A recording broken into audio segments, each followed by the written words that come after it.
The sound of clinking keys and casual laughter drifted down the sidewalk as four white men circled a black woman outside a quiet suburban cul-de-sac. "This one'll cry and run like the others," one of them muttered, eyeing the woman frozen near her car. They didn't notice Amina Lewis crossing the street with two German shepherds at her side, nor did they register the way her hand tapped twice against her thigh. "You need to move along," one said, smirking. Amina didn't answer. She just stared. They had no idea the woman they were mocking was a retired Marine K-9 handler trained for war. Before we go any further, comment where in the world you are watching from and make sure to subscribe because tomorrow's story is one you don't want to miss.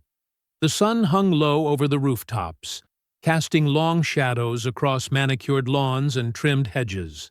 The neighborhood was the kind that boasted silence as a virtue.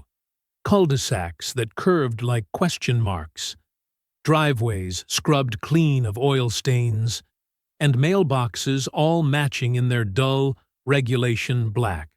Not a screen door creaked, not a sprinkler sputtered. Every porch light was already on, even though it was only late afternoon, the kind of premature glow that made it seem like the houses had all agreed to pretend the day was done before it truly was. The light was still golden, sharp along the edges, but the hush in the air gave it the feel of a place winding down, not yet dark, but no longer open. Amina Lewis moved through the quiet with the kind of composure that belonged to someone who had never trusted peace when it came too easily. Her footsteps were even, each one placed with the precision of someone who'd spent more years in boots than sneakers. Her hoodie was unzipped just enough to reveal the navy shirt beneath, tucked smoothly into a worn pair of tactical pants. At her sides walked Valor and Echo, their shoulders tight and low. Their pace matched to hers without a word. Neither barked, neither strayed. Their leashes were short, but they didn't need pulling. They knew their formation, and they held it like muscle memory. She'd walked this loop for the last 3 months, ever since moving into the rental house near the end of the block. The streets always looked the same, clean, symmetrical, empty, but the eyes behind the windows changed. Sometimes it was a curtain shifting just slightly. Other times, a phone angled behind a blind. No one ever waved. They didn't ask about the dogs. They didn't ask about her. That was fine. Amina wasn't here to be liked. She was here because this place was supposed to be quiet. She had earned quiet. But today, quiet didn't feel the same. Something in the stillness prickled under her skin. Not danger exactly, but the shape of it, looming somewhere just out of view. The dogs felt it too. Echo's ears tipped forward. Valor's jaw tensed. Their gait tightened, steps slower. Heads lifted slightly as they tasted the air with their noses. Then Amina heard it. At first, it was just voices. Male, casual, laced with the kind of exaggerated humor that came from performative confidence. The volume was too controlled to be a fight, too smug to be harmless. It came from just ahead, where the sidewalk curved around a small patch of hedges and a rusting iron mailbox that leaned slightly to the left. She slowed, eyes narrowing, weight shifting slightly toward the balls of her feet. The dogs stopped with her. She didn't need to see yet to know the type. She had heard that tone before. It was the tone of men who didn't raise their voices because they didn't have to. Men who made their threat clear not with fists or weapons, but with the confidence that they'd never be held accountable for whatever came next. She gave a quiet, low command. Just a syllable, barely audible. Flank. Echo peeled left, moving through the brush like mist. Valor swept right, paws silent on concrete. They vanished from direct view, but not from range. They knew the terrain now. They understood the perimeter. Then Amina stepped forward, rounding the hedge. She saw them at once. 4 white men, mid-30s to early 40s, spread in a semicircle that wasn't touching the woman in front of them, but didn't need to. They stood just close enough to block every exit. Their arms crossed, or half resting on their hips in a performance of relaxed dominance. Their clothes were worn but deliberate. Mud-caked boots, rolled-up sleeves, sunburned skin above open collars. Their faces held the slack expressions of men who believed nothing could stop them. Not here, not now, not from someone like her. The woman in the middle was standing tall, but her stance was too rigid to be calm. She was well-dressed, navy blazer, slate blouse, gray slacks, and low heels, probably a real estate appraiser or something close to it. She held her purse strap tight enough to show white along her knuckles. Her eyes flicked sideways, just once, locking with Amina's for a breath before returning to the man in front of her. Her lips were closed, tight, drawn against words that might not help her situation. One of the men, the tallest, leaned slightly forward, his voice oozing with mock concern. "Just asking a few questions. No need to get all worked up. Pretty girl like you, walking through here alone. Folks are gonna notice." Another grinned, arms folded across a barrel chest. "Looks like she's lost. Or casing the place. Take your pick." The third one laughed, a quick burst through his nose. "She's probably staying in the next county over, slumming it for kicks." The last one, closest to her, took a slow step forward. His fingers rose lazily and skimmed the top button of her blazer. Not pressing, not grabbing, just hovering long enough to be felt. His voice dropped low enough that Amina barely caught the words. "Or maybe she's looking for attention." Amina moved forward, smooth and unhurried. She didn't call out. She didn't announce herself. She let her presence speak first. The men turned toward her slowly, expecting another neighbor, maybe someone who'd laugh and nod and walk on. Their smirks flickered when they registered the tone in her body. Then their eyes dropped lower and saw the dogs. Two shadows now closing behind them, low to the ground, teeth just visible beneath the still muzzles. She spoke, her voice calm, flat, and precise. "You're going to take 3 steps back, each." The man closest to the woman raised an eyebrow. "Excuse me?" She didn't blink. "You heard me." The third man snorted, glancing to the others.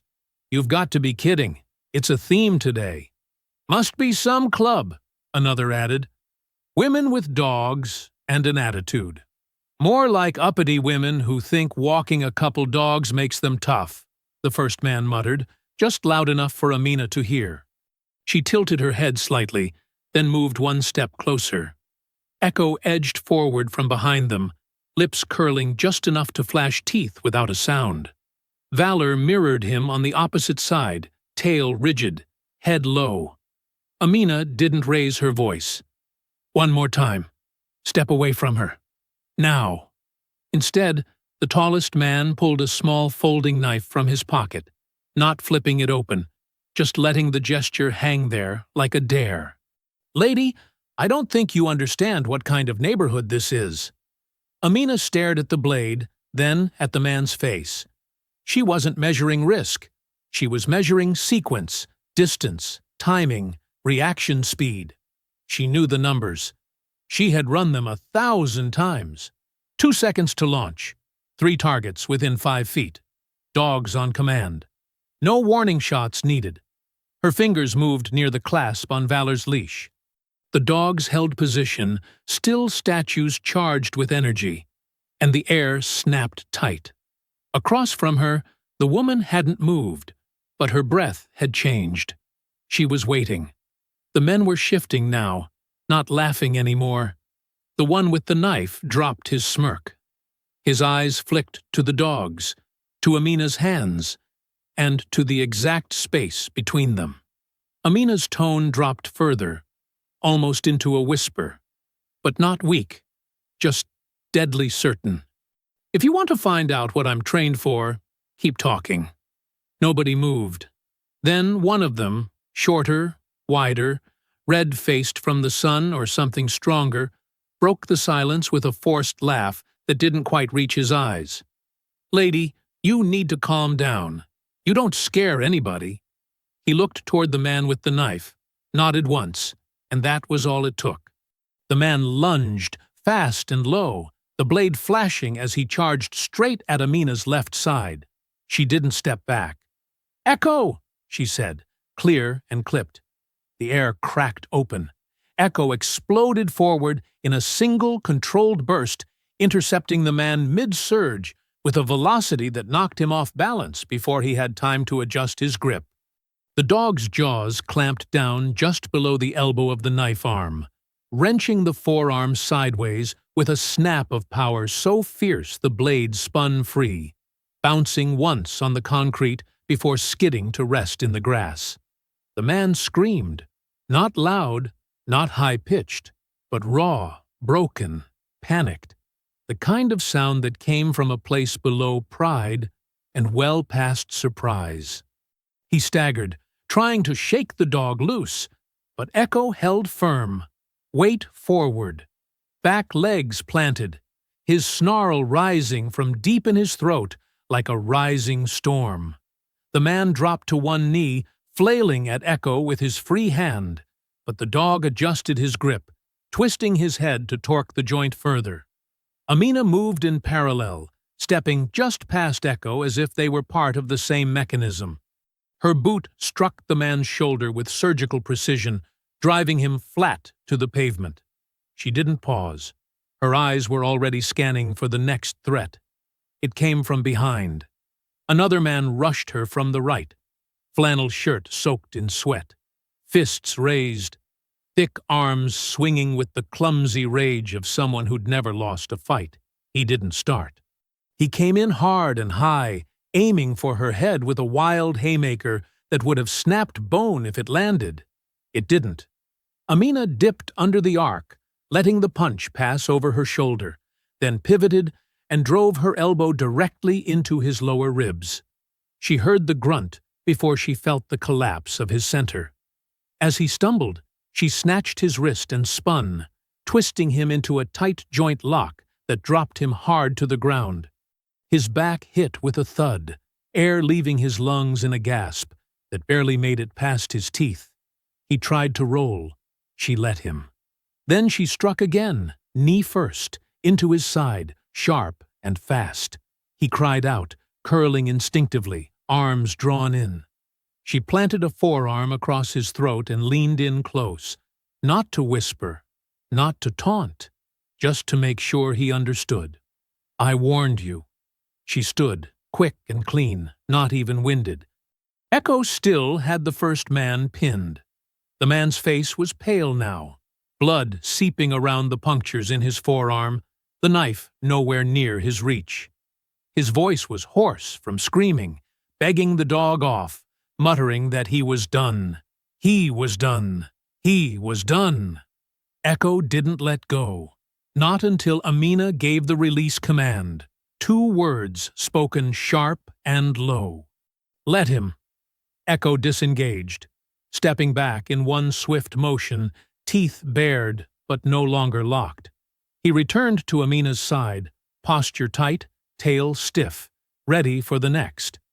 The other 2 men had been watching, one with his mouth open, the other still clenching that ridiculous baton, knuckles white, face unreadable. Their confidence had cracked, but it hadn't yet broken. Not fully. They hadn't moved to help. They'd stood there, watching, calculating whether this woman and her dogs were worth the risk. Now, they knew the answer wasn't simple. Tasha was still at the wall, eyes wide, mouth half open. Her phone trembled in her hand, pressed to her chest like a lifeline she hadn't yet figured out how to use. She hadn't cried out, hadn't screamed, but her breath had gone shallow, fast, and tight. Amina didn't turn to her. She didn't need to. She could feel the woman's terror and gratitude in the same breath, like a pulse beating just outside her own. The 2 remaining men moved in with the desperate confidence of those who couldn't afford to lose face.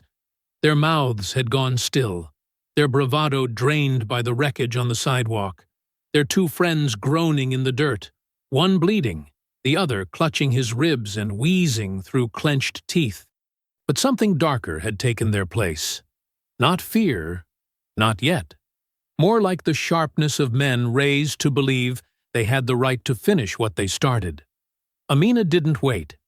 She planted her feet and, sidestepping around the nearest curb, edged closer to the stretch of street lined with parked vehicles. When the two remaining men broke cover, she backed up 3 steps and smoothly slipped between 2 parked cars, turning the choke point into her advantage. The choke point was narrow, barely enough space for one man to swing a weapon, let alone 2. Echo circled wide behind a pickup truck, paws gliding silent over the sidewalk. Valor remained close, head lowered, eyes never leaving the baton now twitching in the hand of the taller one. The man with the baton came first, eyes locked on Amina, using its metal weight like an extension of his ego. He swung high, aiming for her head, but Amina dipped under the arc, moved inside the range, and slammed her forearm into his ribs. He doubled slightly but didn't drop. She followed with a brutal palm strike to his chin that snapped his head back, then drove a heel into the inside of his thigh, just above the knee, enough to buckle him. He stumbled into the hood of a sedan, and she grabbed the back of his shirt and yanked him forward, slamming his head against the metal with a sharp metallic thud. The baton fell. He did too, but the 4th man was already coming in. This one didn't hesitate. He moved faster, younger, built with wiry strength. His hands were up, not like a boxer, but like someone who'd been in bar fights and assumed that made him lethal. He threw a quick jab that grazed Amina's shoulder, then another that caught her ribs, but her body didn't react like his had expected. No flinch, no retreat, only redirection. She stepped into the next punch and drove her elbow into the inside of his arm, jamming the joint with a twist. He howled as her boot came up in a quick arc, a sickle kick across his stomach that knocked the air clean from his lungs. Then he reached behind him and pulled a second knife. "Valor!" she said flatly. The dog moved like a shadow unchained. He swept in from the side, teeth clamping down on the man's knife arm before the blade could rise. The man's knees buckled from the shock, his body yanked sideways under Valor's weight. Amina didn't wait. She closed the distance and drove her knee into his chest, then followed with an elbow to the temple that sent him crashing against the side of a minivan. The blade skidded to the ground. Blood smeared the sidewalk now, not gushing, not fatal, but real. The kind that carried weight, consequence. Echo and Valor both returned to formation, circling with low growls, their flanks aligned with Amina's hips. She breathed through her nose, calm, scanning. No immediate threats, but she didn't stand down. Her pulse was steady, her hands still ready. The scent of sweat, metal, and disturbed dust rose in the afternoon air. One of the downed men groaned, trying to crawl toward a curb. Another coughed and spat blood onto the concrete. The baton lay forgotten under the rear wheel of a pickup. The knife glinted, untouched, in the gutter. Tasha, still clutching her phone, had stepped forward without realizing it. Her mouth parted slightly, trying to speak, but the words didn't come.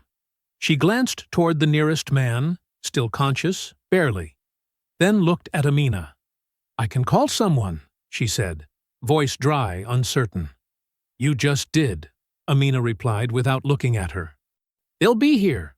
She turned to face the 4 bodies sprawled across the suburban street, the porch lights still glowing like distant judges in the quiet backdrop. A lawnmower buzzed somewhere 2 blocks away, indifferent to what had happened here. Tasha stepped closer. "They'll lie." "I know." "They'll say you started it. They always do." One of the men tried to push himself upright, cursing low. Tasha didn't even flinch this time. Amina looked down at him, then back at her dogs. "Stay!" she commanded. They froze. She crouched beside the man, pulled a zip tie from her back pocket, one she always carried, and cinched his hands with mechanical precision. She moved to the next, then the next. Tasha followed silently, collecting weapons, tossing them into a nearby trash bin without being asked. The sirens grew louder with each passing second, no longer the distant wail of someone else's emergency, but a focused, unwavering signal drawing straight toward the quiet street that had just erupted into chaos. The flashing lights came into view like a warning against the still-setting sun, casting an uneasy glow over manicured lawns and stucco walls that had seen nothing of what had just happened.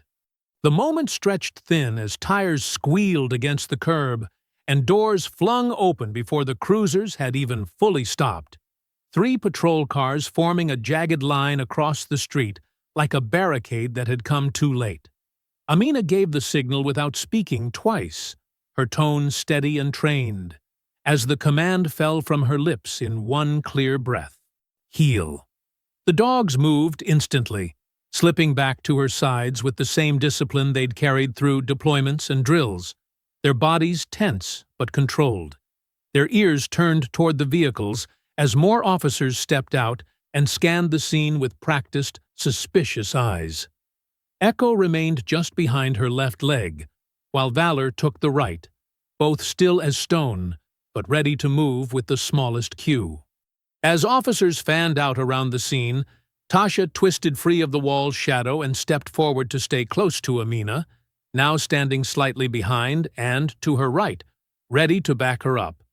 Her hands were trembling slightly as she held her phone tight against her chest, but her voice managed to reach through the ringing static of approaching sirens. "You saved me," she said, barely above a whisper. "They were going to—" She trailed off, swallowing down the words, then added quickly, "Let me give you my number. If something goes wrong, I want to help. I'll tell them what really happened. They'll twist it," Amina said with quiet certainty, her eyes locked on the approaching officers. "But go ahead." Their phones moved quickly, numbers exchanged without ceremony. The silence between them didn't feel cold. It felt sharpened by urgency, by the knowledge that whatever came next would not be fair, no matter how orderly it appeared. The first officer to reach the scene scanned the men on the ground before glancing toward the woman standing tall with 2 military-trained dogs at her side. His eyes lingered on the injuries. One man bleeding from the arm, another crumpled near the sidewalk with a bloodied shirt. The others still groaning and clutching various parts of their bodies as if they had been dragged through a fight they never expected to lose. The dogs drew his attention next, but they made no sound, didn't bare teeth, didn't move, only watched. "She came out of nowhere," the man with the bitten arm cried suddenly, voice raw and breathless, as he leaned forward and held up his injury like a badge of injustice. "Didn't even give us a chance to explain. She just sent the dogs after us. I didn't even have time to defend myself."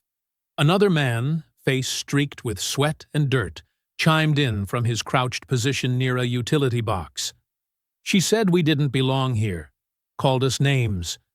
Went off like some kind of maniac. I didn't even touch the lady. She just attacked." Tasha stepped forward, unable to hold back the sound rising in her throat. "That is not what happened," she said firmly, her voice cutting through the confusion with surprising clarity. "They had me cornered. They were taunting me, threatening me. One of them had a knife. She didn't provoke anything. She protected me when I couldn't move." One of the younger officers held up his hand, his expression unreadable as he glanced from the downed men to the woman now trying to interject. "Ma'am, we'll take your statement shortly. Please stay where you are." Tasha's mouth opened to protest, but the words caught. She looked at Amina, whose expression hadn't changed since the cruisers arrived, and the silence between them now said more than anything either of them could force into the air. The back door of the third cruiser opened, and a taller man in a crisp uniform stepped out with a slow, deliberate gait that made it clear he believed the situation was already under control. Because he was here. Deputy Clayton Mays carried himself like a man who expected obedience, his every motion measured, his every glance filled with assumptions. His boots hit the pavement like a gavel striking wood. He didn't look around to understand the full scene. He only needed one glance to know who he was walking toward.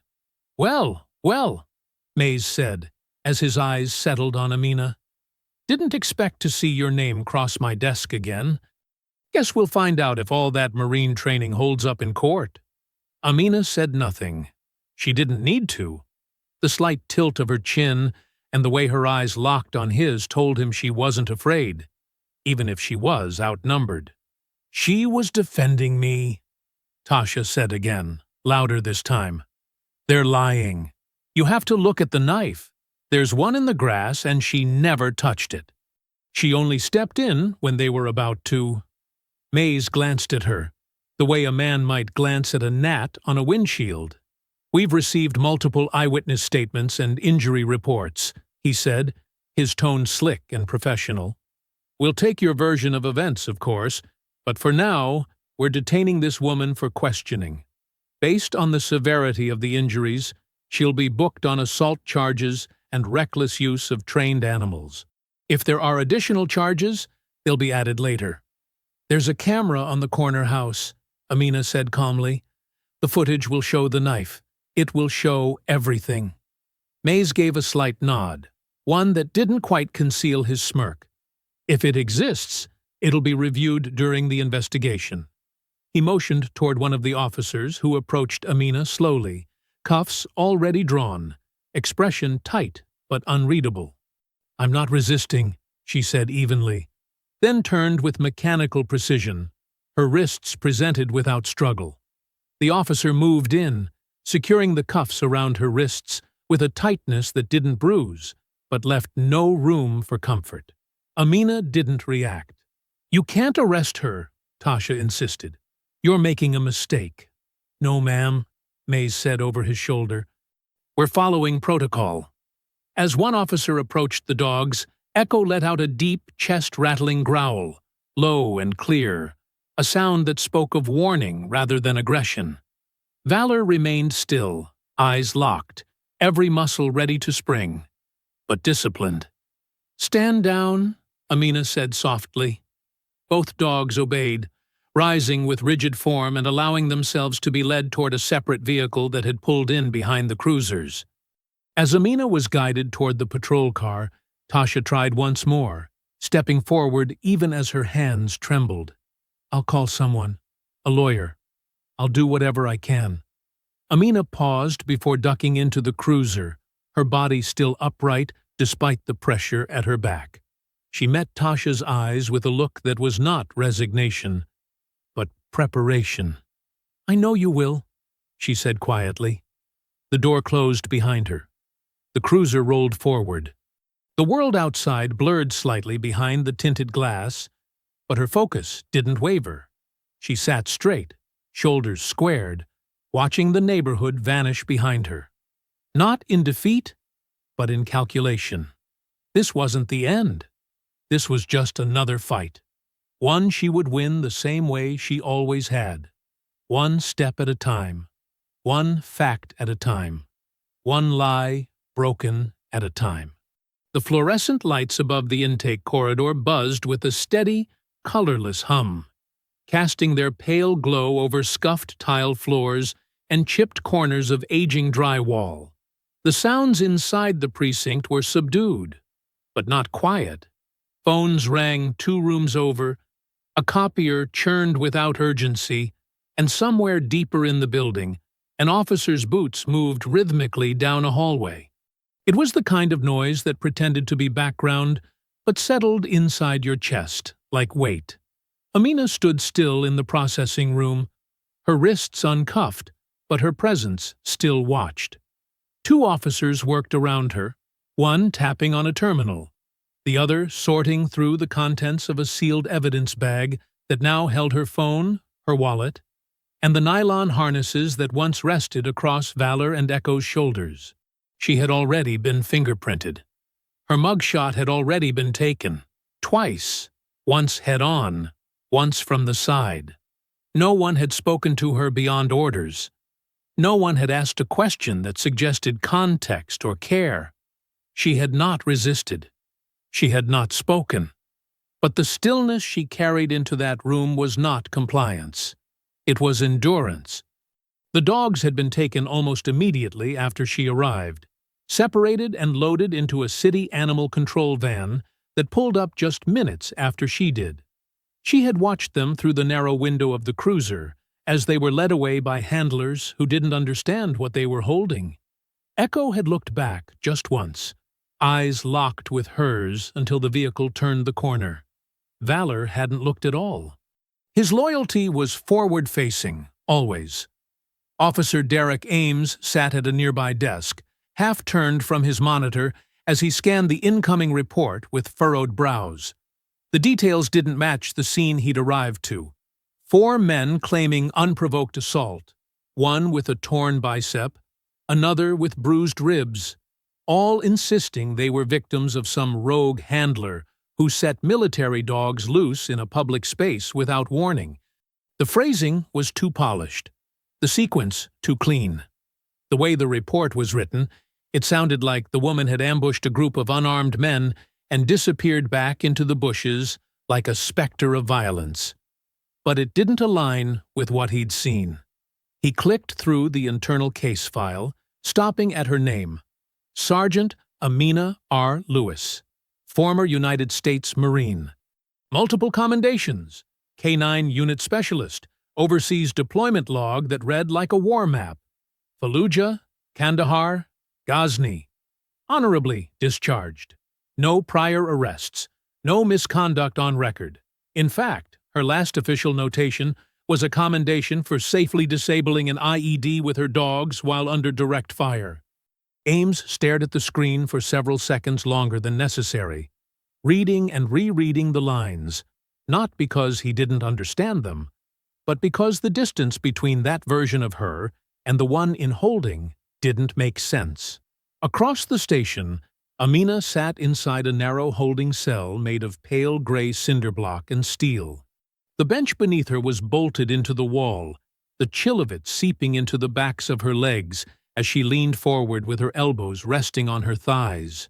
Her eyes were open but unfocused, trained not on the hallway beyond the bars, but somewhere further off, someplace behind her eyes. She saw flashes, not of what had just happened, but of where she'd come from. The noise of the base at dusk, the whine of helicopter blades spinning too close to the ground, the pressure of sand against her teeth after diving behind a barricade made of nothing but shattered concrete and prayer. She saw Valor in the field, limping but still moving, his body carrying a wound he didn't acknowledge. She remembered the ringing in her ears after the blast, the scent of burning fabric, the way her hands kept moving even when her mind didn't know where to go next. It wasn't memory, it was presence. That moment was always close. She inhaled slowly, held the breath in her chest for 5 long seconds, then released it in a measured stream. Again, then again, a grounding rhythm. Not to forget, but to remain still. The clatter of boots broke the moment. She looked up slowly as Tasha appeared beyond the bars, flanked by a desk officer holding a clipboard. Her blazer was slightly wrinkled now, her earrings gone, her face flushed from exertion or emotion. Maybe both. But in her hand was a folded receipt and a manila envelope, and in her eyes was something between fury and relief. "I posted your bail," she said, without preamble. "You're coming out."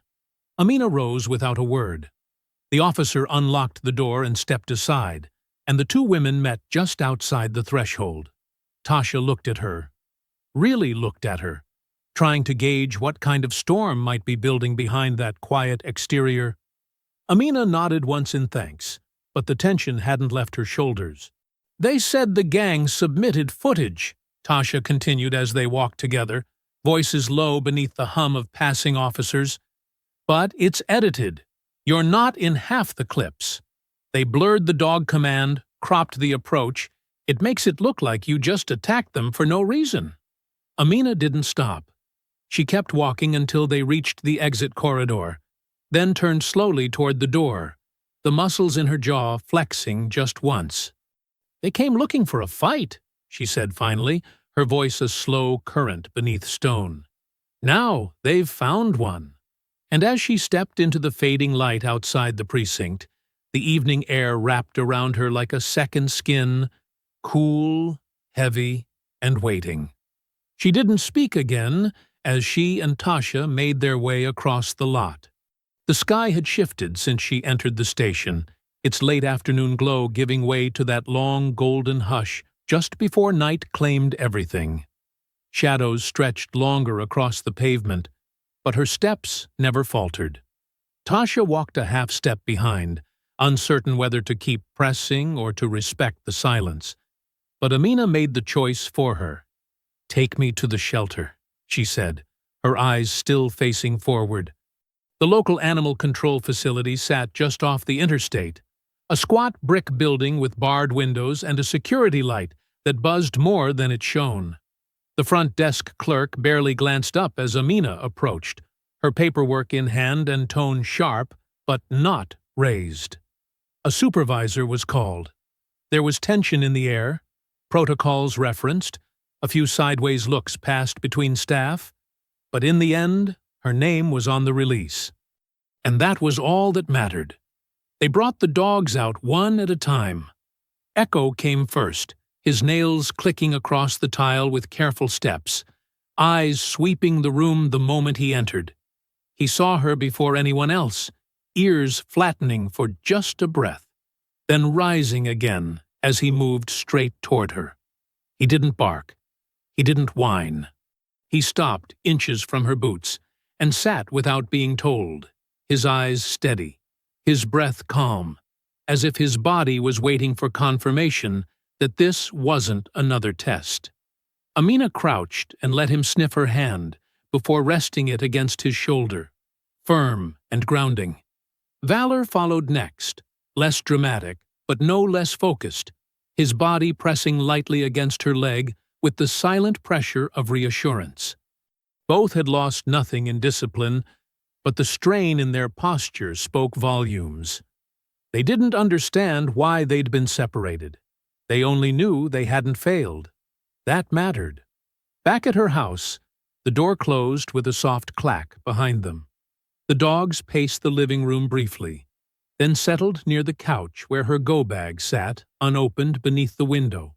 Amina peeled off the outer layers of her clothing one by one, inspecting the bruises beneath with clinical detachment. The elbow she'd used to break the man's grip was tender.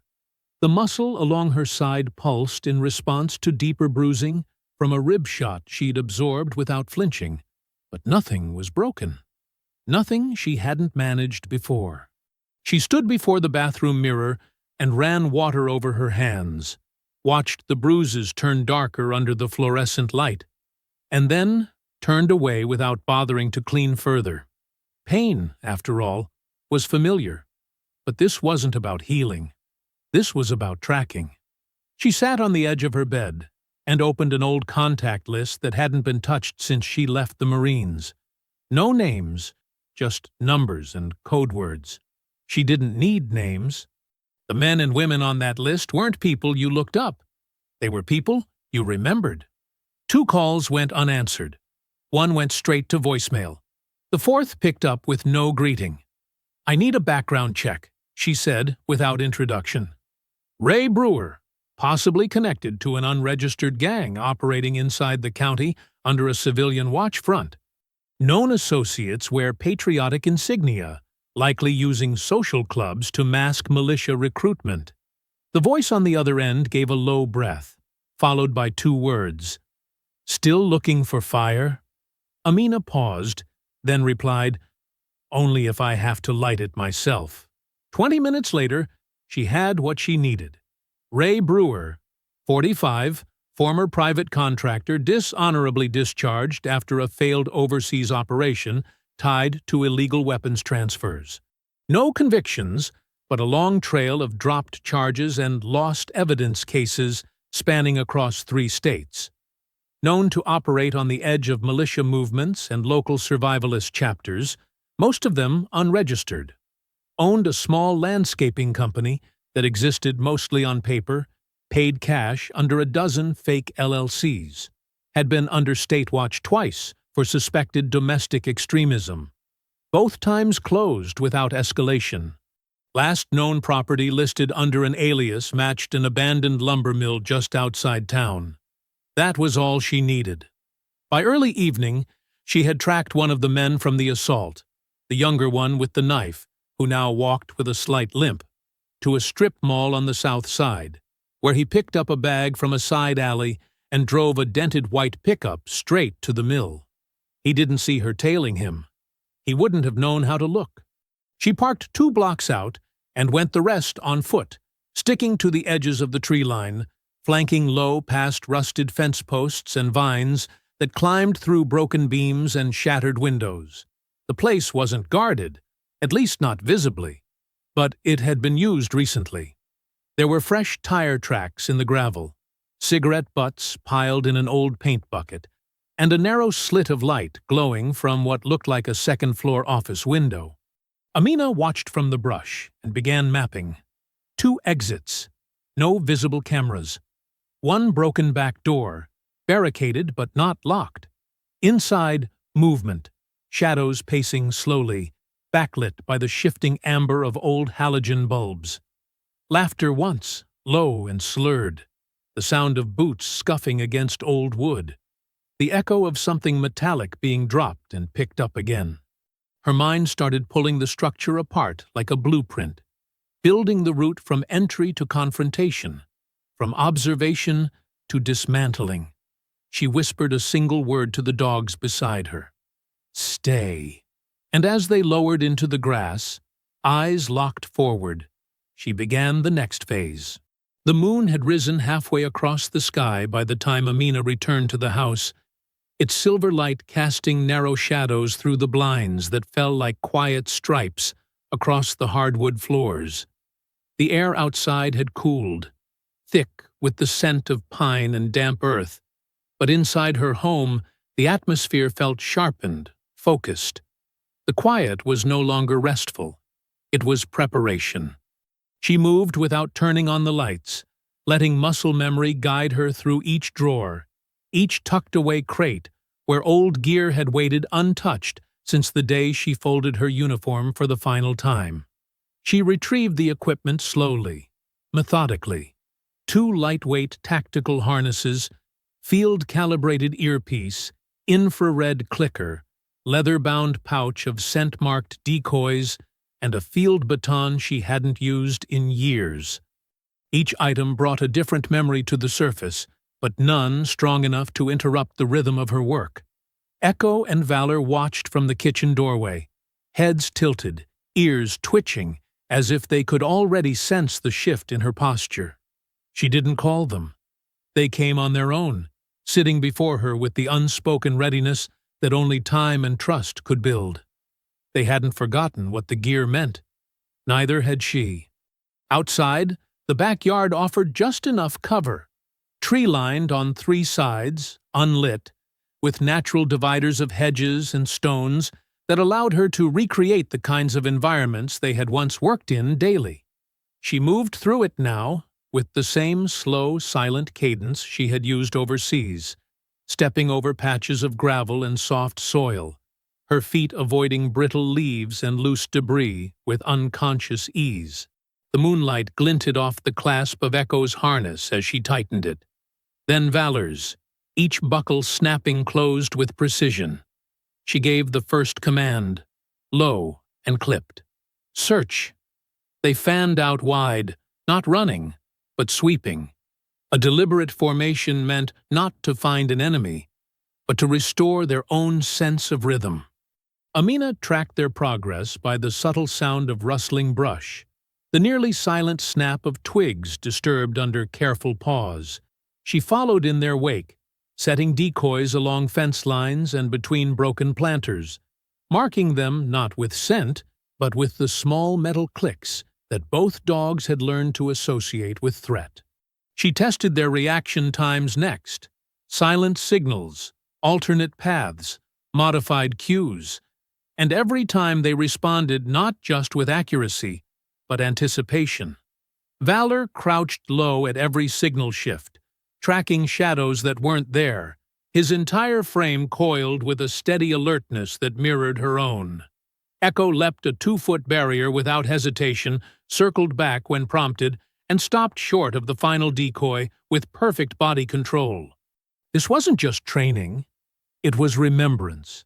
She paused for water, crouching beside the raised garden bed that now served as a tactical marker, and rested a hand against Echo's side. Her mind slipped then, not by choice, but by rhythm, into the past, pulled backward into memory by the weight of silence that smelled like sand. It had been Iraq, summer of 2007, the outskirts of a town most maps didn't mark. The convoy had stopped for a routine sweep, the air hot enough to sting and the wind carrying the scent of rust and sun-baked roadkill. Amina had been second from the lead vehicle, helmet heavy on her brow, boots digging into gravel as she moved forward with Echo at her side. He had paused, not hesitated, just frozen, with his nose pressed an inch above the ground. His body had locked, not with fear, but with certainty. She remembered the heat rising through her armor, the sweat beading beneath her gloves, the sound of the wind pushing grit into her mouth. Then his head had turned, and he let out one short bark. The world changed half a second later. The IED had been buried beneath the road, wired, triggered, seconds from detonation. Echo's signal had saved 6 men that day, including the lead scout, who never saw the wire tucked beneath a torn canvas scrap. Amina had called the warning. The rest was flash and movement. She remembered diving, shielding Echo with her body, feeling the blast wave roll over them like a wall of steel and sand. He had come out limping, but alive. A streak of blood down his side that wasn't his. He hadn't hesitated since. She blinked hard, returned to the present, and rubbed once at the base of his neck where the old scar still faintly curved beneath his fur. He didn't look back. He was already watching the fence again. They trained until the wind began to shift and the clouds swallowed the moon. Each round more precise than the last, each command answered without pause. By the end, they moved as a single current, 3 bodies attuned to threat, to distance, to the silent rhythm of pressure and response. Amina stood beneath the porch overhang, wiping her hands with an old towel.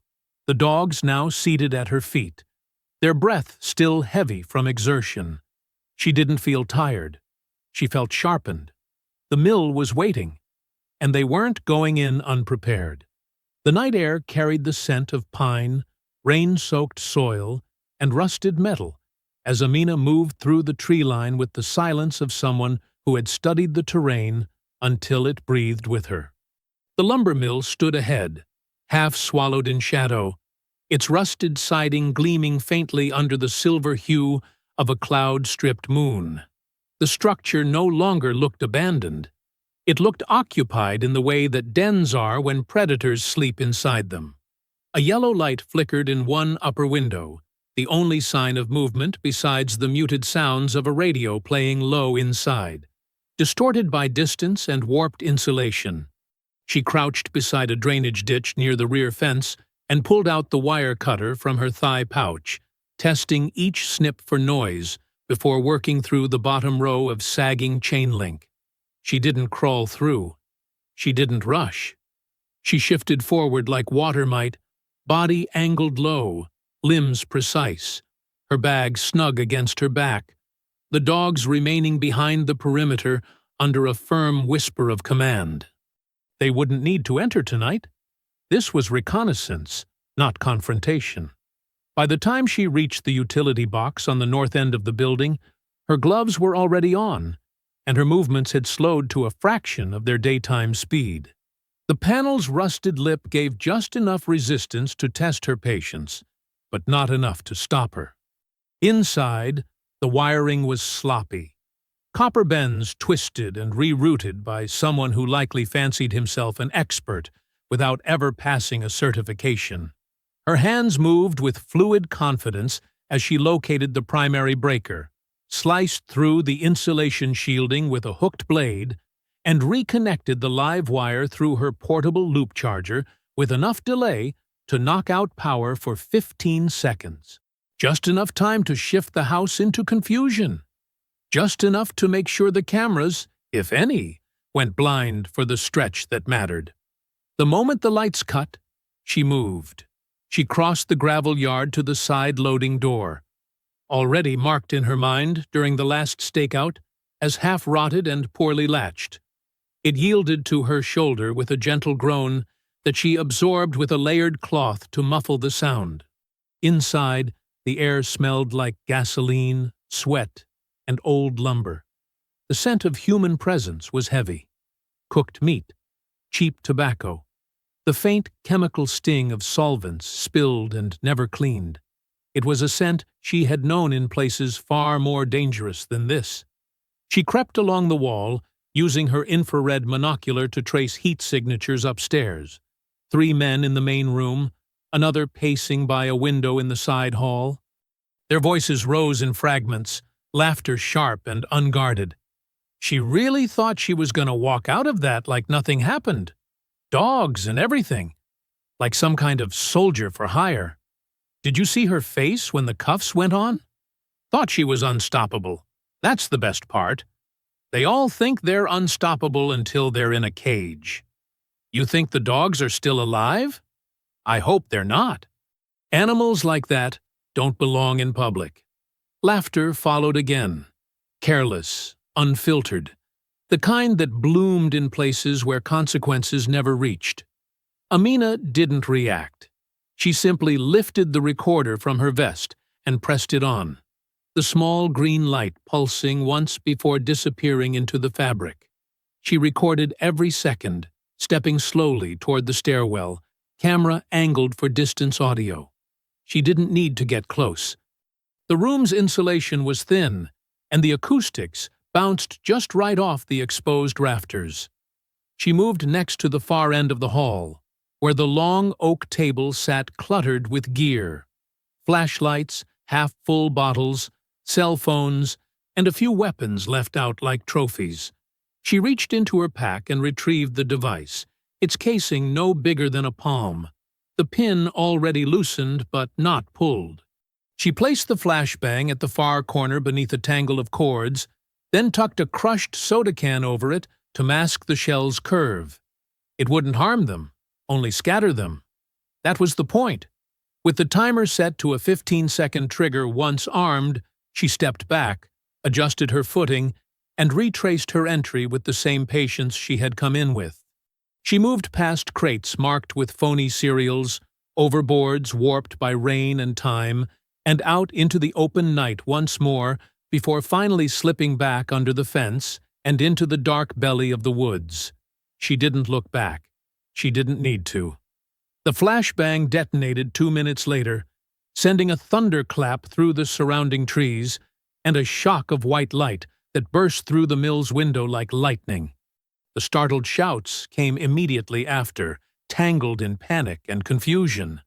She heard the slam of boots stumbling downstairs, the thud of someone tripping over a bench, and a string of loud voices echoing out into the open air. A voice shouted, "Who left something on the table?" Another yelled, "I can't see. What was that supposed to be?" Then a third groaned loudly, followed by a heavy thud and a frustrated cry. I think I twisted my ankle. What kind of setup was that? Amina stood just beyond the tree line, crouched between brush and stone. The dogs now beside her again, silent and motionless. She listened, waited, recorded the chaos. Then she slipped back into the dark, her route already mapped, her next move already forming. This wasn't just a warning. It was a declaration. They wouldn't see her coming again. But next time, they would feel it. The trail back to her safe house followed no marked road. It wound through overgrown thickets and silent ravines, places where headlights didn't reach and GPS signals stuttered and died. Amina moved like she had once been born in terrain just like it, unbothered by thorns, unhurried by time. Valor and Echo padded at her flanks, their gait steady, their breathing even. They didn't need to be leashed. They didn't need to be told. The mission wasn't over. By the time they returned to the cabin nestled between two dead ridgelines, dawn had begun bleeding across the horizon. She fed the dogs by hand, whispering praise, inspecting each paw for cuts, each flank for bruises. Valor had a scratch just above his eye. Echo a burr tangled in his coat. Minor injuries, nothing they hadn't seen 100 times before. She tended to them as she would a team, not pets, respect between equals forged in fire and grit. When they finally settled at her feet, she sat beside them, arms draped loosely over her knees, eyes fixed on nothing in particular. Inside the cabin, the printer hummed quietly as a new stack of pages emerged. Names, property deeds, traffic citations, militia membership forums. She had cracked into a network of faces and aliases surrounding Ray Brewer, each one a thread in the tapestry that protected him. Some were petty criminals playing soldier in the woods. Others were more dangerous, ex-contractors with dishonorable discharges, men with sealed records and still active connections to paramilitary outfits. They weren't just four thugs on a street. They were part of something deeper. She was unraveling it, piece by piece. At the same time, miles away, Officer Ames sat alone in the precinct evidence room, the flicker of the security camera looping through old footage on a grainy screen. He didn't trust the silence around Amina's case. Every answer he received felt pre-written. The official report still cited her as the aggressor, despite witness inconsistencies and a mountain of red flags. The audio file he received anonymously played in his head over and over again. The tone, the cruelty, the complete lack of hesitation. That morning, he asked to see the full footage from the patrol vehicle's dash cam the day of the arrest. It had been redacted, cut short right after Amina's arrest, just before the injured gang member began shouting threats from the sidewalk. When Ames asked why the last 2 minutes were gone, the clerk shrugged and said it must have been a corruption in the data. He didn't believe her. He asked to review the animal control orders for Echo and Valor. The records showed the dogs had been labeled aggressive on entry. Standard protocol, they said. Except one note stood out. A handler's signature marked the log, but it didn't belong to anyone employed at the shelter. That was the crack. And cracks always led somewhere. By afternoon, he was reviewing internal complaints filed against Deputy Mays, most dismissed without follow-up. One name appeared twice, Ray Brewer. No charges, no statements, just references to prior warnings and community tension. Ames didn't say a word. He printed what he found and placed it into a manila folder. Then he left the station early, citing a family emergency. The truth was simpler. He needed time off the books. Back in the cabin, Amina laid out a map across the floor, marking each confirmed location with careful red ink. Brewer's family had ties to the land the lumber mill stood on. One cousin worked dispatch in the county next door.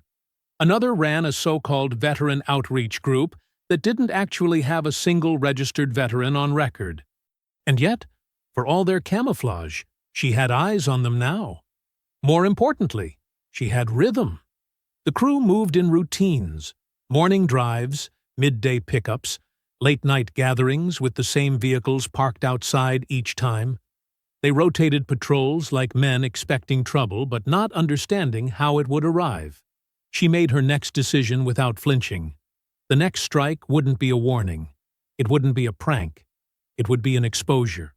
Everything they'd buried, every alias, every fake business license, Every threat they made behind locked doors would be dragged into daylight. But to do it right, she needed one last thing: access to their records. And to get that, she needed Ames. The hallway outside the break room held the quiet kind of tension only old buildings could bottle. Stale air caught between peeling beige walls, the hum of fluorescent lights, and the weight of too many conversations that had never been written down. Officer Ames waited by the bulletin board, hands in his pockets, eyes scanning the crumpled paper notices of bake sales and retirement ceremonies, none of which felt real anymore. When Deputy Mays emerged from the side corridor, his uniform crisp and his smirk already in place, the moment crystallized. "You've been poking around," Mays said, not bothering with small talk. His voice had the easy swagger of a man who believed consequence was something that happened to other people. Ames didn't move, didn't blink. "You lied in your report." Mays's smile twitched. "You got a badge and a keyboard, Ames." "I got eyes on the ground. What I wrote is what I saw." "No, what you wrote is what you wanted to be true." Mays stepped in closer, lowering his voice, but not his tone. "You don't want to get involved in this? Trust me. It's bigger than a dog bite and a broken nose." "I know," Ames said quietly. "That's the problem." He didn't stay to argue. He turned, walked out, and left Mays standing there, jaw tight, watching him go. Later that night, the burner phone buzzed once on Ames's kitchen counter. No name, no number, just a blinking message. "Encrypted file. Verify before opening." He scanned the thumbprint-locked folder twice before decrypting it with the string of numbers Amina had buried in the metadata. Coordinates, police reports, satellite photos, and a partial personnel list from the so-called outreach group Brewer ran, most names flagged in a federal database for ties to known extremist factions. Embedded deep within was a scanned copy of a weapons ledger with serial numbers partially scratched out, a flag patch stained with something dark, and a quote circled in red marker that read, "Cleansing the roots so the country can grow right again." Ames sat in silence for several minutes, piecing it all together. The mill wasn't just a hideout, it was a funnel, a safe zone for their storage, their meetings, their orders. The arrest of Amina wasn't an overreaction. It was a test, a show of dominance. The kind of baiting that had happened too many times before, now dressed up as law enforcement. The next message came from Tasha Monroe. Her voice, tired but resolute, played through a voicemail she'd saved and finally forwarded to Ames after hours of debating whether she was ready to get involved again. "Hey, it's me. You remember that lady from the other day, with the dogs?" "Yeah, well, guess what? Cops actually booked her. You believe that? I told you she wasn't the problem. Anyway, thought you'd like to know. Ray was laughing about it. Said it was fun getting the dog handler booked like it was sport. His words. I recorded the call. You want the file, or what?" He wanted the file. Within the hour, the recording was in the hands of Internal Affairs. Ames didn't attach his name. He sent it anonymously, but he knew it would land with weight. Enough to force a closer look. Enough to raise internal flags they could no longer ignore. That same night, on the edge of the mill's property, a soft thud echoed through the back lot, barely louder than a dropped toolbox. Then came the hiss of chemical smoke as a distraction device, buried beneath a tarp near their generator, discharged with a sharp pop and a plume of white that sent two of the men sprinting out the side door. They cursed and waved the smoke away, blind and disoriented, unaware of the shadow that moved silently through the gap in the rear loading dock. Amina's boots made no sound against the warped floorboards. She slipped between beams and stairwells like memory, her route pre-mapped and precise. The office sat upstairs, behind a battered steel door that didn't quite shut flush. She slid inside, bypassed the deadbolt, and scanned the shelves for what she needed. 3 locked ammo boxes, 2 file crates, and a reinforced drawer that took her 20 seconds to open with a tension wrench and a steady hand. Inside were the ledger books, 3 in total. The first tracked fuel and equipment, the second listed security codes. The third was more cryptic: partial payments, weapon models, meeting logs, all in shorthand and symbols. One page bore a crude sketch of the same hate symbol tattooed on the hand of the man who had first lunged at her in the street. Another page referenced payment received for handling dogs with prejudice. She didn't smile. She didn't pause. She just photographed everything, downloaded the contents of the desktop hard drive, and placed a small traceable GPS tracker in the spine of the binder labeled Donors. Let them try to run. She'd know where they went. As the smoke in the lot began to clear and the voices outside turned sharper, Amina slipped out the same way she came, vanishing into the tree line with the weight of proof strapped to her back and a hand resting on Valor's shoulder. The records room was never quiet the way a place of knowledge should be. The old courthouse basement buzzed with the tired hum of fluorescent lights and the slow churn of forgotten history etched into manila folders, microfilm reels, and metal filing cabinets with locks nobody had bothered to change in decades. Officer Ames sat with the smell of dust and aging paper pressing against his skin. The file he had just opened splayed across his lap like something too sacred to touch casually. The name across the top read Raymond Brewer, Jr. In red ink, barely visible through time, was a single stamped line: Juvenile record sealed by order of Judge S. Langston. But Ames had learned enough to know that sealed didn't mean invisible. It hadn't taken much digging once he followed the family tree. Ray Brewer, leader of a white nationalist gang hidden behind rural Americana politeness, was the son of Harold Brewer, the former sheriff of Cedar Hills County. Retired 5 years ago, beloved by locals, and buried in enough small-town accolades to drown suspicion. But a name from 12 years back had tripped the wire: Julio Ramirez, 16, last seen near a gas station on the east side of town, last seen arguing with Ray Brewer, then a high school senior already facing suspension for assault. The missing persons report had been filed by Julio's cousin. It sat buried under dozens of routine juvenile disturbances, never investigated. Not seriously. And not since. Ames's fingers hovered over the grainy photocopied photo of the boy.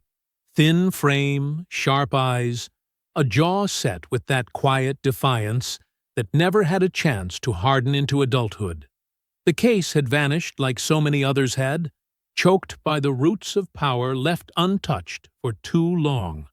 The next discovery didn't come from inside a database. It came from Tasha Monroe. Her voice was brittle when she called, like something under pressure, but she didn't waste time. "There's more," she said. "I've been digging.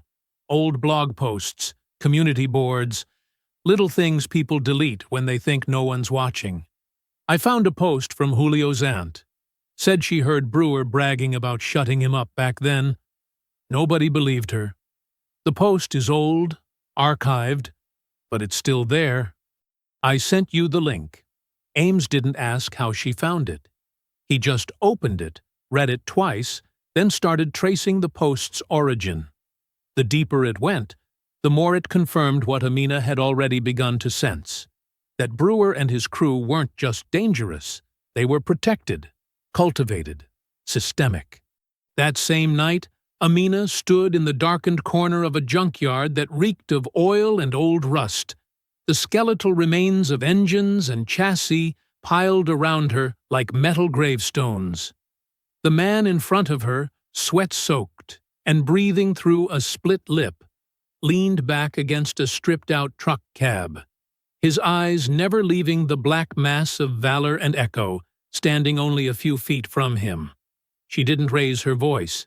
She didn't have to. Her tone was measured, her posture calm, but everything about her radiated intention. The dogs responded not with snarls, but with stillness, the kind that felt more dangerous than noise. "You know what this place used to be?" she asked. "Military salvage. Some of these parts were pulled from downed convoys overseas. There's a rhythm to wreckage if you know how to listen. Every piece tells a story. So will you." The man swallowed. He wasn't the muscle of the group. He was the errand boy, the one who ran smokes, stood lookout, laughed loudest when others led. He wasn't built for pressure. "They have a list," he said, fast, words tumbling now. "Names, people they followed, tested, pushed. Some got scared off, some didn't. Kids, too. One boy, 10, maybe 11, they said he was stealing bikes. Ray beat him. They said he got what he deserved." "What happened to him?" Amina asked, stepping closer. "He moved. Or, they said he moved. I don't know. They said he was undocumented. Nobody would care. I didn't touch him, I swear. I just drove." Amina didn't blink. "Where's the list?" "Mill office. Ledger drawer under the floor panel. Marked with green tape." "And Ramirez?" she asked, her voice even softer. The man flinched. "I never met him. That was before me. But they talk. They say Brewer made an example of him." Amina gave a subtle hand signal. Valor stepped back. Echo circled once, then stood at her side. She nodded once and turned away, leaving the man where he was, curled against cold steel. By the time she returned to the cabin, her mind had already mapped the final push. The list. The ledger. The final piece of evidence they needed to turn rumor into proof, corruption into collapse. She wasn't operating alone anymore. She had allies. Tasha with her fire. Ames with his conscience. Even the man she'd just left behind had cracked under truth's weight. And when systems refused to confront their rot, it fell to those outside them to tear the roots free. The server room was hidden beneath the county records office. 2 floors down, past a door with a faded caution sign and a keypad, no one bothered to update after the last renovation. The overhead lights buzzed faintly, casting a sterile glow on the rows of humming towers caged in steel racks. To anyone else, it would have seemed like a place too quiet to be dangerous, too cold to carry weight. But Amina moved through it with purpose, her every step aligned to a sequence long etched into her instincts. She wore black from boots to collar. Nothing flashy, nothing reflective. Her pack sat flush against her back, lightened to essentials. The stolen access card she'd copied days earlier clicked into the panel like it had always belonged. The lock disengaged with a soft tone, and the far cabinet, containing the network's primary root server, unlatched with a hiss of air pressure. Her fingers moved across the keys with calculated speed, navigating directories and masked subfolders, tracing the routes she'd already mapped in her off-grid setup. She bypassed 2 system flags, scrubbed her trace, and uploaded the compiled evidence, a trove of documents, videos, scanned files, and audio recordings that laid bare everything Brewer and his men had built. The attacks, the symbols, the weapons ledgers, the coded names, the payments, and the complicity. Names that had always existed behind whispers now had digital proof. The list stretched longer than she'd imagined. The final file she added wasn't for law enforcement. It was for the public, a pre-assembled drop labeled Operation White Veil, Internal Network Exposure. She set it on a 36-hour trigger, secured to a location-independent cloud relay. If anything happened to her, it would go live, unfiltered, everywhere. The moment it uploaded, she closed the cabinet, locked the door behind her, and disappeared into the street, like a shadow peeling off from the wall. The city lights blinked on overhead as she vanished down an alley, the air cool, the sky taut with coming consequence. That night, she charted the terrain around the gang's new meeting place, a run-down hunting cabin deep in the woods north of the county line. The kind of place that didn't show up on Google Earth without a lot of zoom and luck. She circled it twice from a distance, mapped the blind spots in their perimeter, the rusted propane tank behind the tool shed, the loose paneling on the cabin's north side, the soundproofing they'd attempted with old insulation boards. She noted the boots at the door, the vehicles parked behind the ridge, the beer cans stacked high in a plastic tub. They were settled in, confident again, believing that Amina had disappeared or been swallowed up by the legal system they had used so many times before as their shield. But Amina didn't sleep that night. Neither did her dogs. Back at the station, Officer Ames sat in silence across from Internal Affairs. His badge had already been removed from his chest and placed in a plain envelope on the table. The lead investigator didn't mince words. "You've been communicating with a wanted fugitive." "Wrongfully accused," Ames replied, his voice calm, his spine unbending. "You've sent internal documents to an outside source. I leaked the truth. If that's a problem, we have a different issue." "You're done here, officer." He stood without answering, walked out with his head high, and didn't look back. His phone buzzed once in his pocket before he reached the exit. It was Amina. A single message. "Final stage. 0200 hours. Broadcast if I go dark." But Ames didn't need the timer. He had already taken precautions of his own. Earlier that evening, before being pulled from duty, he had uploaded a copy of the footage showing Deputy Mays standing at the precinct entrance, casually texting Ray Brewer moments after Amina's arrest. He'd paired it with another clip, Mays leaning into the interrogation room, whispering to another officer, "She's not walking out of here. I'll make sure of that." His voice was clear. The camera caught every word.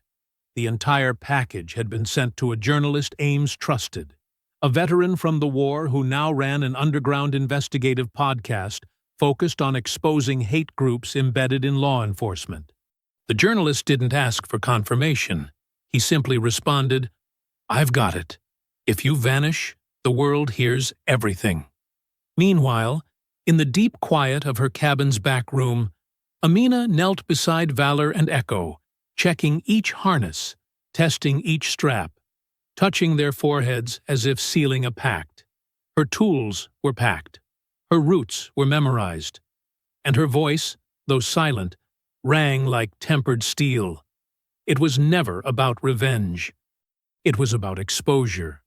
If the system wouldn't clean its own rot, she would cut it out, piece by piece. The cabin appeared through the trees like a bruise against the hillside. Its walls dark with rot and damp, a single yellow bulb flickering above the front door, casting warped shadows across the porch, where rusted tools and empty bottles littered the floorboards. Amina stopped at the tree line, one hand resting lightly on Echo's back as Valor eased forward, his body low, his breathing shallow but measured. The scent of stale beer and gun oil hung in the stillness, but so did something else. Complacency.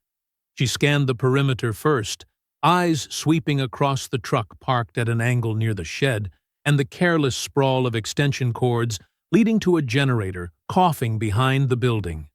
They weren't expecting visitors. That much was clear. But just because they were sloppy didn't mean they were harmless. She knew better. The men inside were the kind who thrived on control, who mistook fear for respect and numbers for strength. Tonight, they would learn the difference. Amina tapped her thigh twice.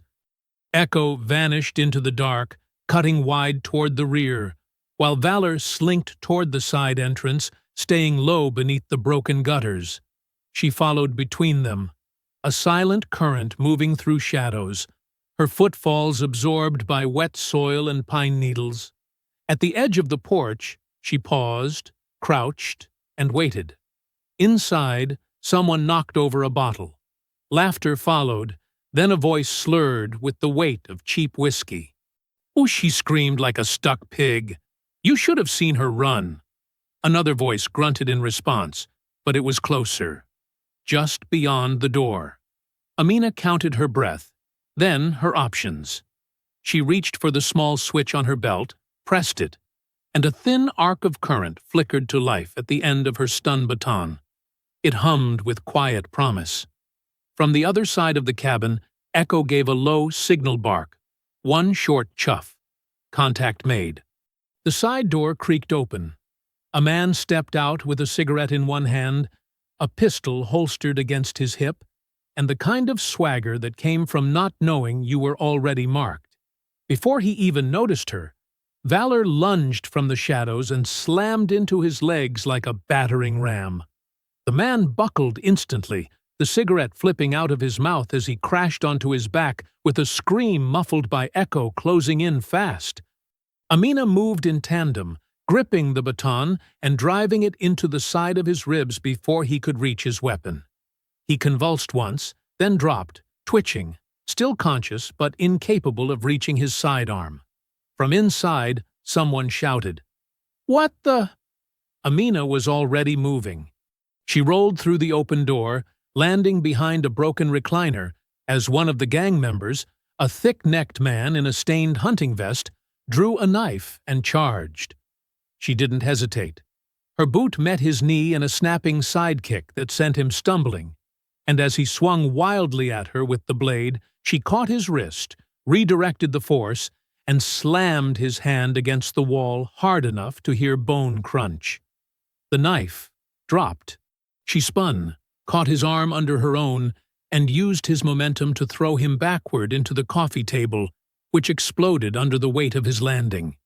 He groaned, reaching for his belt, but Echo was already on him, jaw clamped around his forearm with a precision that kept pressure just short of tearing. The man froze, breath shaking, as the dog growled low and close, eyes locked on Amina for confirmation. She didn't give the order to finish. Not yet. Another figure came barreling from the hallway, this one younger, leaner, but louder. He had a baseball bat, and the kind of reckless energy that screamed desperation. Amina sidestepped the first swing and caught the second, slamming her forearm against his wrist to redirect the arc. The bat clattered to the floor. She grabbed him by the collar, drove a knee into his stomach, then flipped him over her shoulder onto the ground. Valor moved to cover, teeth bared, but Amina signaled him back with a soft click of her tongue. The hallway pulsed with heavy footfalls now. More coming. She dragged the stunned man by the arm and shoved him toward the closet door, pinning it shut with a nearby chair. Echo retreated to her flank, still guarding the one on the floor. Valor held his position near the threshold, a silent wall of muscle and discipline. More voices echoed from the back room, some barking orders, others panicked. But Amina didn't retreat. She adjusted her grip on the baton and moved deeper into the house. The air inside the cabin thickened with every step Amina took. Each breath carried the stench of sweat, mildew, and rage. The floor beneath her boots creaked like it remembered violence, like it had soaked it up through the boards and was ready to bleed again.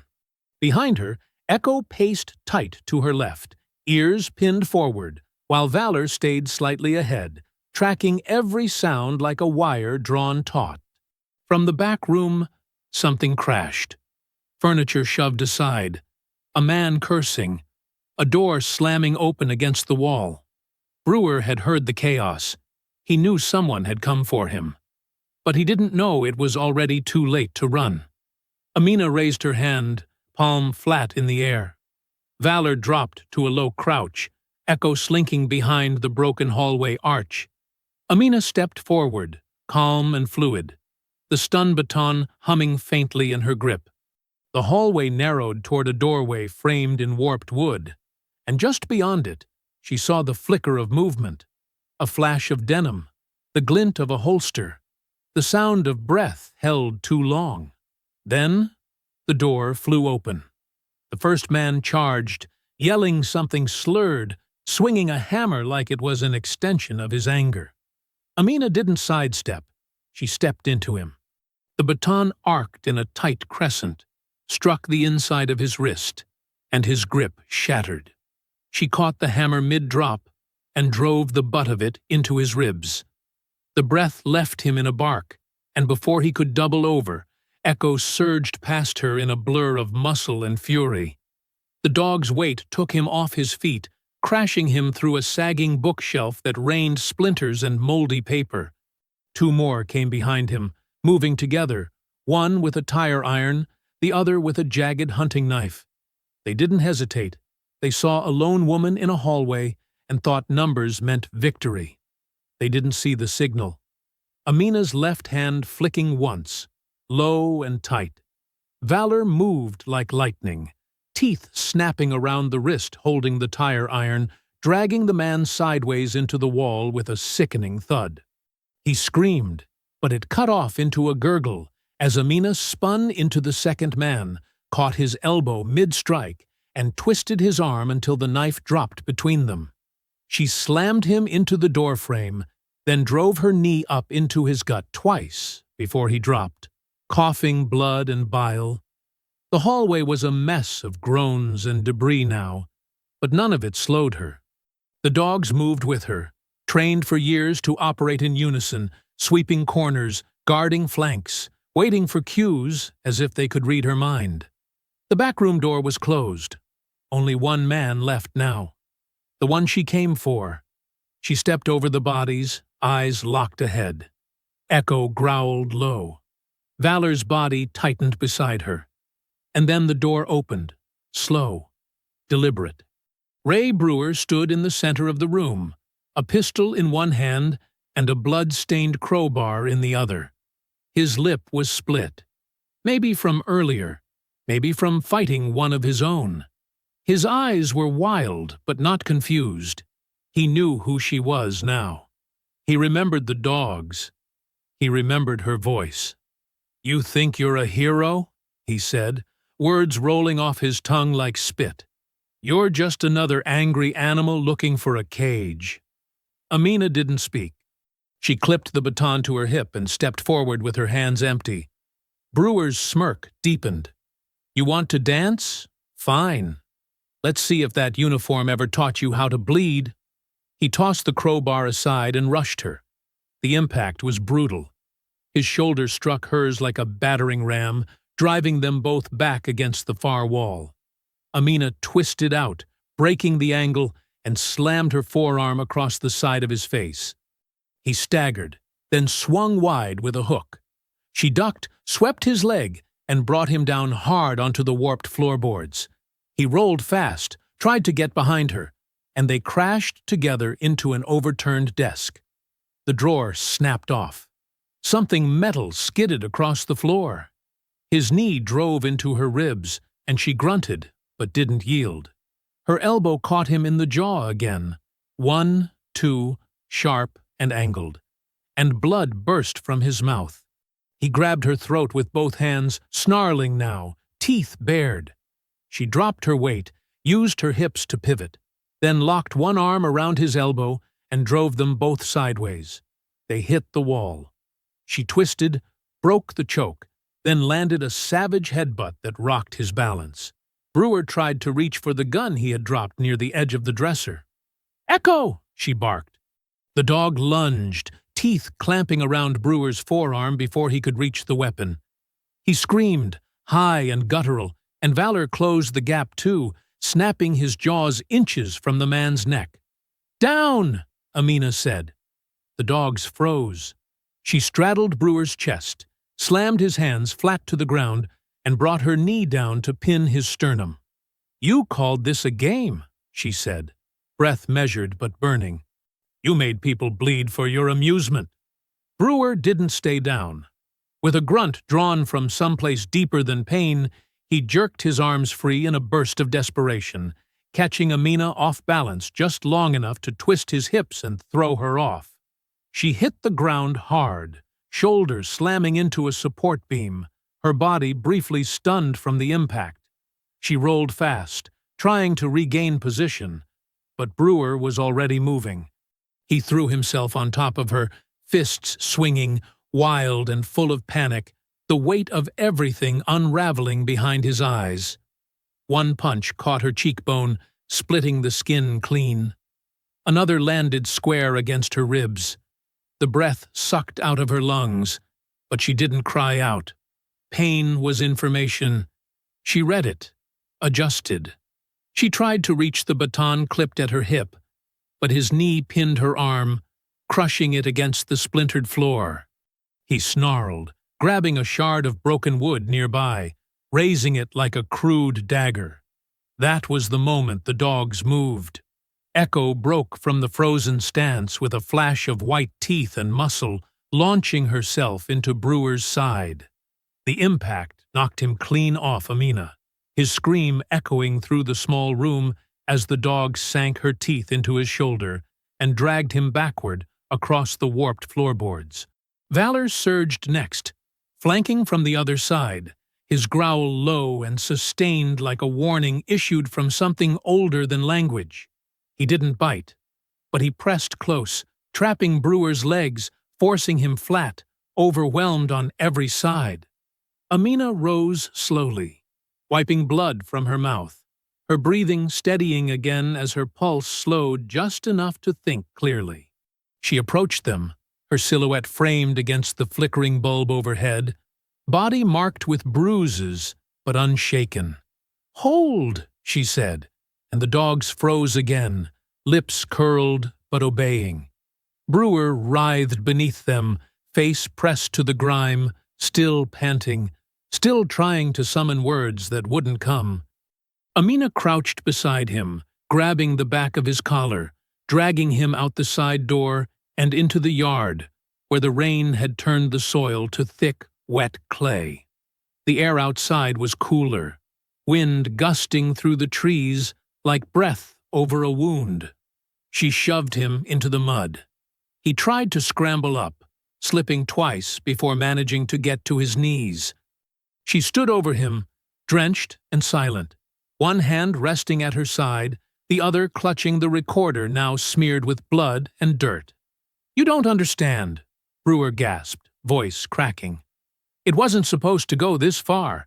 We were just—" "Say it," Amina said, her voice calm but absolute. "Every name, every order, every lie you fed the cops." He hesitated. She nodded once. The dogs crept closer. Brewer's gaze flicked to them, then to her face. Something broke. Not a bone, not a nerve. Something internal. The realization that nothing he said would stop what was coming. But maybe, just maybe, telling the truth would keep it from getting worse.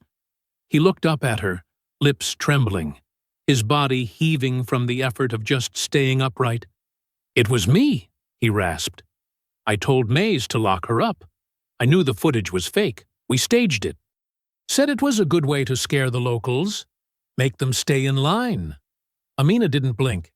"And the kid," she said. "The one who went missing." Brewer closed his eyes. "We ran him out. He saw too much. We thought he'd talk." "You killed him?" "No, I don't know. I swear, we dumped him outside county lines. Haven't seen him since." She clicked the recorder off. Then she stepped forward, took Brewer's arm, and with one final movement, drove him face first into the mud, pinning him with her knee between his shoulders until he stopped fighting. Only when he went still did she speak again. "Stay down," she said, voice low and final. "You've done enough damage." The rain began to fall harder. Brewer didn't move. She didn't rush.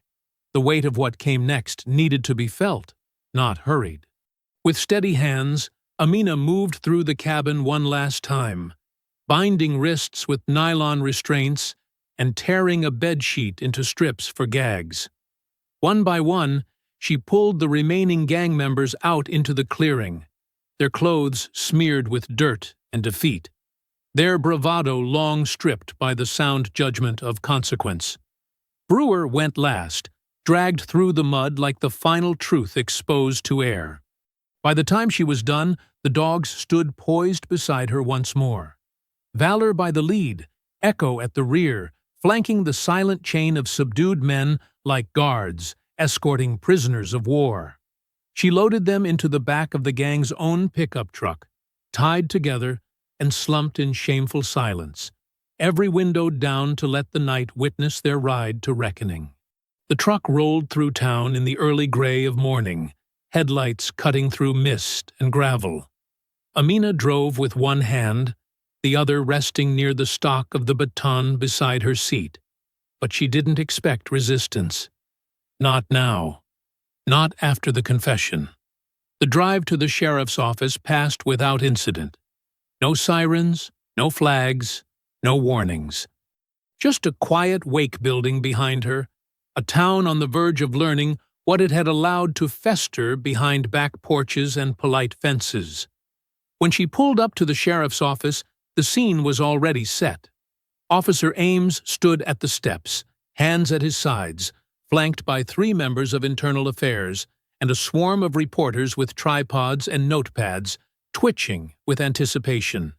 The front of the building glowed under soft halogen lamps, and behind the crowd, civilians had started to gather. Neighbors, witnesses, a few who had quietly known but never spoken, all watching as the truck came to a slow, definitive stop. The moment the engine cut, Amina stepped out, the leash wrapped around her palm like a second spine. Echo jumped down first, landing with feline precision. Valor followed, his gaze sweeping the crowd, unmoved by the press or the weight of the spectacle. She opened the back hatch, and the gang members were revealed like evidence laid bare. Bound, gagged, no bruises that hadn't been earned, no blood that hadn't been justified. Murmurs rippled through the crowd. Cameras clicked. Ames approached slowly, not rushing the moment, not flinching from what it demanded. Amina met his eyes, said nothing, and simply nodded once. Then she raised 2 fingers in a clean salute. Nothing performative, nothing proud, just acknowledgement between 2 people who had seen what the law could do and what it refused to. Ames didn't salute back.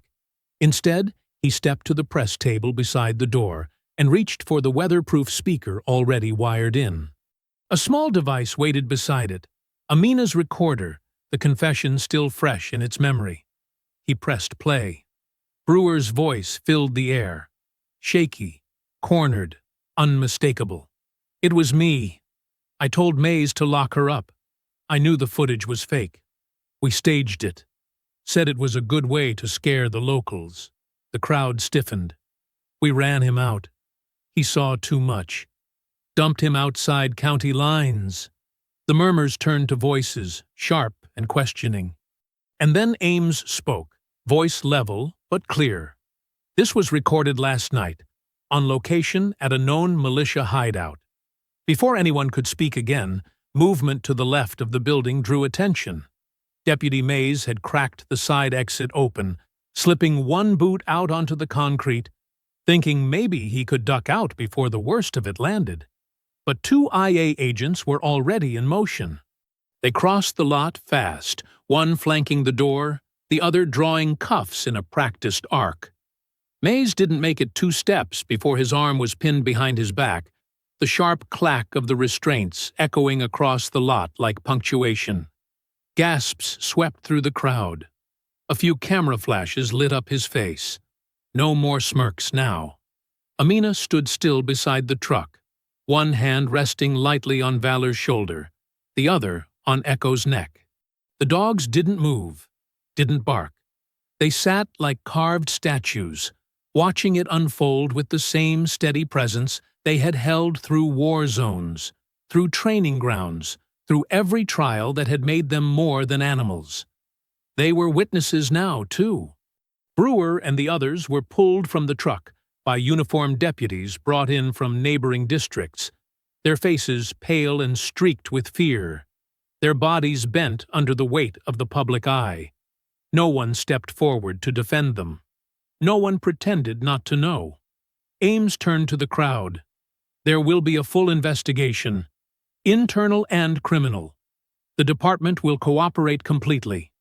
The press erupted. Microphones extended.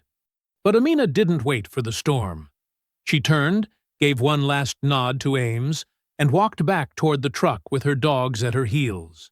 They climbed inside together, the doors closing quietly behind them. The engines of chaos left in her rear view. The courthouse had never been so quiet. Not during the hearings, not during the depositions, and certainly not during Ames's final testimony, which laid bare everything from falsified reports to silent cover-ups stretching back more than a decade. He didn't flinch, not once, even when Deputy Mays glared from the defense table like a man still waiting for someone to save him. But no one did. Not the force, not the community, and not the silence that once protected men like him. By the end of the week, Amina's charges were officially dropped, her record scrubbed clean. A memo issued by the district court admitted wrongful arrest and a critical lapse in protocol. The mayor held a press conference the next day. Standing stiffly beside the county seal, her voice caught somewhere between guilt and damage control, she offered an apology to Amina, public, formal, and practiced. Amina stood at the edge of the crowd, arms crossed, Valor seated calmly at her heel, while Echo rested behind her, eyes never leaving the podium. When the mayor finished, Amina stepped forward. She didn't take the microphone. She didn't need to. "Apologies don't train men like that," she said, her voice even but unmistakable. "They're shaped, fed, allowed. You want change? Start where they begin." Then she turned, gave the dogs a low signal, and walked out of frame before the cameras could catch anything else. That week, the town changed. Not all at once, not loud, but slow, like thaw. Internal Affairs opened investigations into officers who had once been untouchable. Brewer and his crew were charged under federal hate crime statutes, with new victims coming forward almost daily. Mays faced obstruction, conspiracy, and assault under color of law. By month's end, the sheriff's department had been placed under oversight by the state. Tasha, who had been there from the beginning, bruised but unbroken, approached Amina with something more than gratitude. "They're going to try and forget," she said one evening on Amina's porch, a mug of tea in her hand, the sun settling low behind the tree line. "In a few months, this'll all be handled and boxed up. We should make sure they don't get to forget." That conversation became something real. They called it K9 Justice, a nonprofit that paired retired military dogs with veterans recovering from trauma, instability, and the long, quiet wait of what service took without ever asking. The first few dogs were trained in Amina's yard, the training mats placed beside weathered flower beds and old marine photos. Valor and Echo became ambassadors, not just partners, soldiers in peace. And the town began to breathe different air. Not because it healed fully, too much had broken for that, but because people were watching now, listening, asking questions where silence used to sit. Officer Ames stayed on, promoted to lead community liaison, where he worked with civilian oversight groups to build something better. Tasha took meetings with donors and trauma counselors, her voice steady even when she spoke about what was nearly taken from her. And Amina? She didn't chase headlines. She never told her full story to the press. But she walked. She walked with Valor and Echo down that same street where it all began. Different now. Not safer, perhaps, but shifted. The sidewalks still curved clean around driveways. The mailboxes still stood regulation black. But the silence no longer rang hollow. It held something new. One morning, as she rounded the corner near the same block where the fight first sparked, a small voice called out from across the street. A girl, maybe 8 or 9, stood beside her mother, a pink backpack slung over one shoulder, her hand raised in a wave that was both casual and confident. Amina raised a hand in return. Not high, not dramatic, just enough. She didn't scan the yards. She didn't tense at the sound of tires. She simply kept walking. Valor trotted ahead, Echo just behind, and the air around them was calm, not because the world had changed completely, but because she had helped it start. I hope you enjoyed that story. Please share it with your friends and subscribe so that you do not miss out on the next one. In the meantime, I have hand-picked 2 stories for you that I think you will enjoy. Have a great day.